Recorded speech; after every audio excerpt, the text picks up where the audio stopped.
సుమన్ టీవీలో మీ business promotions కోసం ఈ కింది నెంబర్ను సంప్రదించగలరు.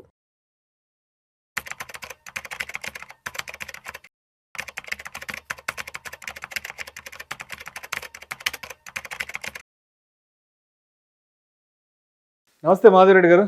నమస్తే అండి. Welcome to Vishnu talks. Thank you. So Madhavi Reddy గారు, నిన్న ఒక ఆర్టికల్ పంపించారు మీరు నాకు. ఆర్టికల్ ఏముందంటే మన ఇండియన్స్ యొక్క ఫైనాన్షియల్ మెంటాలిటీ, ఒక మిడిల్ క్లాస్ మెంటాలిటీ అనేది చేంజ్ అవుతుంది. సో మనకి ఒకప్పుడు ఉన్నటువంటి ఫిక్స్డ్ డిపాజిట్లు, అదేవిధంగా ఈ పోస్ట్ ఆఫీస్ కి సంబంధించినటువంటి సేఫ్ గా ఏవైతే ఉన్నాయో ఈ సేవింగ్స్, వీటన్నింటిలో నుంచి ఈ మోడర్న్ ఇన్వెస్ట్మెంట్స్ లో కూడా చాలా మంది ట్రాన్స్ఫార్మ్ అవుతున్నారు. అంటే ఒకప్పుడు పాత రోజుల్లో మనం డబ్బు దాచుకునే విధానం నుంచి ఇప్పుడు కొత్త ఇన్వెస్ట్మెంట్స్ వైపు కూడా అందరూ మలుతున్నారంటూ కూడా ఒక ఆర్టికల్ పంపించారు. దాని గురించి కొంచెం డీటెయిల్ గా చెప్పండి. సో ఇప్పుడు ఏంటంటే ఈ ట్రాన్స్ఫర్మేషన్ అనేది ఎందుకు జరిగింది అంటే మీరు చెప్పినట్టుగా ట్రాన్స్ఫర్మేషన్ అయితే ఈజ్ వెరీ మచ్ విజిబుల్. ఇప్పుడు మనకి SIPs ద్వారా దాదాపుగా 31,000 కోట్లు నెలకి పెడుతున్నారు. ఇది దాదాపుగా ఇప్పుడు AUM మ్యూచువల్ ఫండ్ లో చూసుకుంటే 80 లక్షల కోట్లు.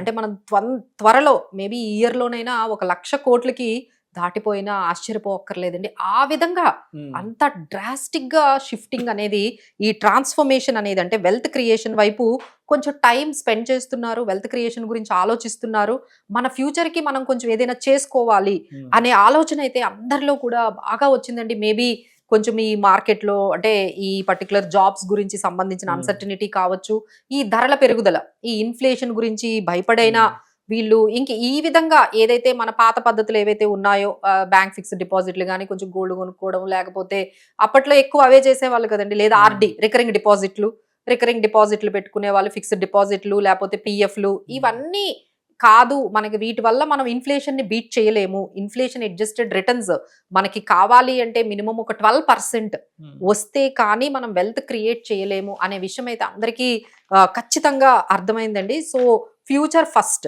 అంటే మనము అంటే ఇప్పుడు SIPs ఎట్లా అయ్యాయంటే అది కూడా ఒక ఎక్స్పెండిచర్ లాగా. ఇంటద్ద ఓకే 20,000 కడుతున్నాము, అలానే పిల్లలకి స్కూల్ ఫీజు కడుతున్నాము, అలానే SIP 20,000 కట్టాలి అనేది ఎంత బాగా వెళ్ళిపోయిందంటే అందరూ కూడా అంటే అది ఒక ఎవ్రీ మంత్ ఒక ఆబ్లిగేషన్ లాగా మనం ఖచ్చితంగా మన ఫ్యూచర్ కోసం ఈ 20,000 మనము ఖర్చు పెట్టాలి ఈ టువర్డ్స్ ఇన్వెస్ట్మెంట్ అనే దానికైతే మనకి ఖచ్చితంగా కనిపిస్తుందండి. ఏదైతే ఈ చిట్టీలు వేసేవాళ్ళో లేకపోతే ఈ RDల్లో పెట్టేవాళ్ళో అదంతా కూడా మొత్తం పూర్తిగా ట్రాన్స్ఫర్మేషన్ అయినట్టుగా అంటే బట్ మనకి పూర్తిగా కనిపిస్తుంది. ఇంకోటి ఏంటంటే అప్పట్లో ఈక్విటీ అంటే భయపడేవాళ్ళండి.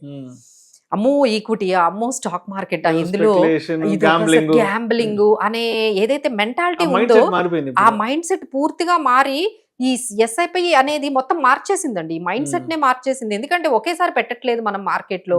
ఓకే పడుతుందా మార్కెట్, పడనీయండి, ఎక్కువ యూనిట్లు వస్తాయి కదా అనే విధంగా వాళ్ళకి అంత నాలెడ్జ్ అనేది వచ్చేసిందండి. మార్కెట్ పడితే పడనీయండి, మనకి ఇంకా చాలా టైం ఉంది, మనం 20 సంవత్సరాలు కదా ఇన్వెస్ట్ చేస్తుంది, ఇప్పుడు మనకి ఎందుకు అంత దాని గురించి అంత వర్రీ, అలానే మనకి మార్కెట్ పడినప్పుడల్లా ఎక్కువ యూనిట్స్ మనకి అక్యుములేట్ అవుతాయి అనే ఆ నాలెడ్జ్ కూడా, ఈ రూపీ కాస్ట్ యావరేజింగ్, ఇవన్నీ కూడా చాలా మందికి కొంచెం అలవాటు అయ్యాయండి. సో ప్రతి ఒక్కరూ అసలు ఈక్విటీ అంటే భయపడడం కానీ, ఇలా సిస్టమేటిక్ గా పెట్టుకుంటూ వెళ్తే కొంచెం మనకి పాజిటివ్ గా వెల్త్ క్రియేషన్ జరుగుతుంది అనేది అయితే మనకు వచ్చిందండి. ఇంకొకటి బాగా షిఫ్ట్ ఎందుకు వచ్చింది అని చూసుకుంటే, ఈ రియల్ ఎస్టేట్ లో ఏం జరిగిందంటే ఎప్పుడైతే రియల్ ఎస్టేట్ బాగా పెరిగిందో రెంటల్ ఇన్కమ్ 4% వస్తుందండి.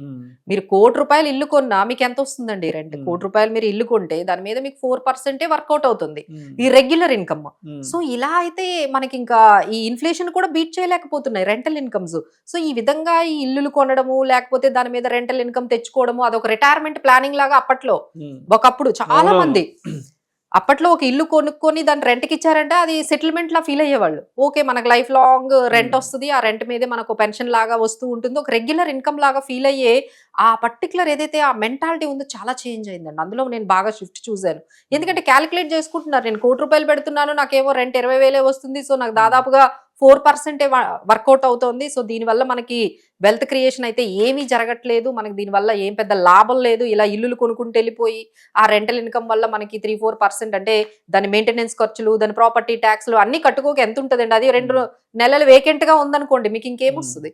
సో ఫైనల్ గా 3% వర్కౌట్ అవుతుంది అనేది ఎప్పుడైతే అర్థం చేసుకున్నారో చాలు, మనం ఉండడానికి ఒక ఇల్లు చాలు, ఈ మెంటాలిటీ వచ్చింది. ఉండడానికి ఒక ఇల్లు చాలు, మళ్ళీ మళ్ళీ ఇల్లులు కొనడం, దాన్ని అద్దెలకి ఇవ్వడము, వాటిని బాద్రాబంది మాకు వద్దు, ఎందుకంటే దాని మీద వచ్చే రెంటల్ ఇన్కమ్ ఏం మనకి బాగాలేదు, సో దీనికన్నా ఇంకేదైనా బెటర్ ఆప్షన్ ఉంటుందా అని చెప్పి ఆలోచించినప్పుడు అందరికీ కూడా ఇది ఈ ఎస్ఐపిస్ అనేవి, మ్యూచువల్ ఫండ్స్ అనేవి చాలా ట్రెండీగా అనిపించాయి.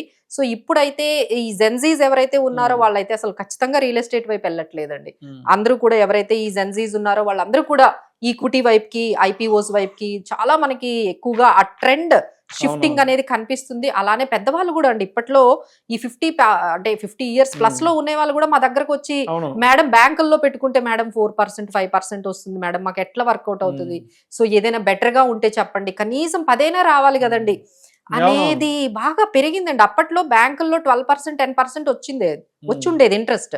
అప్పుడు ఎవరు కంప్లైంట్ చేయలేదు, ఎవరు వేరే ప్రోడక్ట్ వైపు కూడా చూడలేదండి, ఎవరు వేరే ప్రోడక్ట్ నే అవసరం లేకుండా పోయింది. ఎందుకంటే బ్యాంక్ వాళ్ళే 10% 9% ఇస్తే వాళ్ళకి అవసరం ఉండేది కాదు.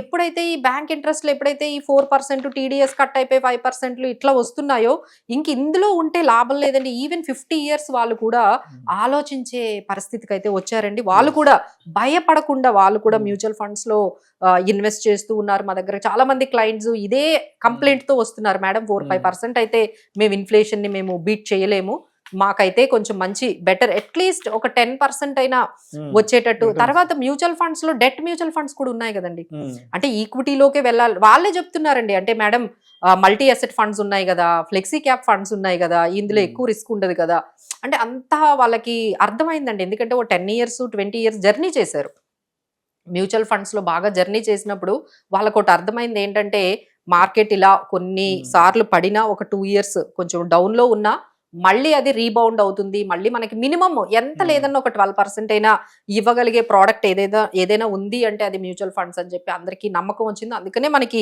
ఈ షిఫ్టింగ్ అనేది దాదాపుగా ట్రాన్స్ఫర్మేషన్, హౌస్ హోల్డ్ సేవింగ్స్ అనేవి ఇప్పుడు ఎఫ్డీల్లోకి, ఆర్డీల్లోకి లేకపోతే చిట్ ఫండ్లలోకి వెళ్ళట్లేదండి.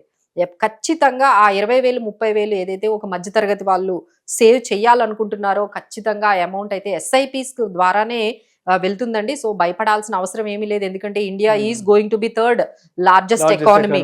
సో భయపడాల్సిన అవసరం లేదు. 2047 2050 వరకు కూడా మనకి గ్రోత్ అనేది ఉంది కాబట్టి, సో డెఫినెట్లీ ఎవరు కూడా భయపడకుండా ఈ మార్కెట్ వాలటిలిటీకి కూడా భయపడలేదండి. అంటే ఈ టైంలో మార్కెట్స్ లాస్ట్ 1.5 year లో ఇంత అయినా మనకి ఎస్ఐపి 31,000 crores సో ఎవరు కూడా భయపడలేదు. So these are all indicators like SIP. కాకపోతే దీనికి ఇంకొక పాజిటివ్ ఏంటంటే మీడియా అనేది బాగా వాళ్ళకి హెల్ప్ చేసింది. అలానే మనకి టెక్నాలజీ ఇప్పుడు ఎక్కడున్నా ఫిజికల్ గా ఏమి రావక్కర్లేదు కదా. అప్పట్లో మనం ఎక్కడైనా మ్యూచువల్ ఫండ్స్ లో ఇన్వెస్ట్ చేయాలంటే ఒక ఆఫీస్కి వెళ్ళాలి, వాళ్ళని ఫిజికల్ గా ఒక అప్లికేషన్ తీసుకోవాలి, డాక్యుమెంటేషన్, ఆధార్ కార్డులు ఇవన్నీ ఉండేదండి. ఇప్పుడు అంతా ఏమైపోయింది, అంతా ఆన్లైన్ అయిపోగానే చాలా అంటే మారుమూల గ్రామాల్లో కూడా అండి ఈ ఎస్ఐపి అనేది ఈజీగా వాళ్ళ ఫోన్ లోనే చేసేసుకుంటున్నారు. సో దాని వల్ల కూడా చాలా పాజిటివ్ గా మనకి కనిపిస్తుంది. బట్ ఏంటంటే ఇందులో కొంచెం జాగ్రత్తగా ఎక్కువగా మనము ఆశపడకుండా కొంచెం నార్మల్ గా ఒక డైవర్సిఫికేషన్, అసెట్ అలొకేషన్ కానీ తీసుకున్నట్లయితే ఎవరైతే ఒక 4-5 ఇయర్స్ మినిమం పెట్టుకున్న వాళ్ళే రావాలి అండి. ఒక 2 years 1 year వస్తే మాత్రం మ్యూచువల్ ఫండ్స్ లో ఏమీ వర్కౌట్ అవ్వదు. మీకు కాంపౌండింగ్ కనిపించాలంటే 8 years ఉండాలి. ఎవరైతే పేషెన్స్ గా ఉన్నారో definitely they can create wealth. Right. Thank you so much Madhavi గారు.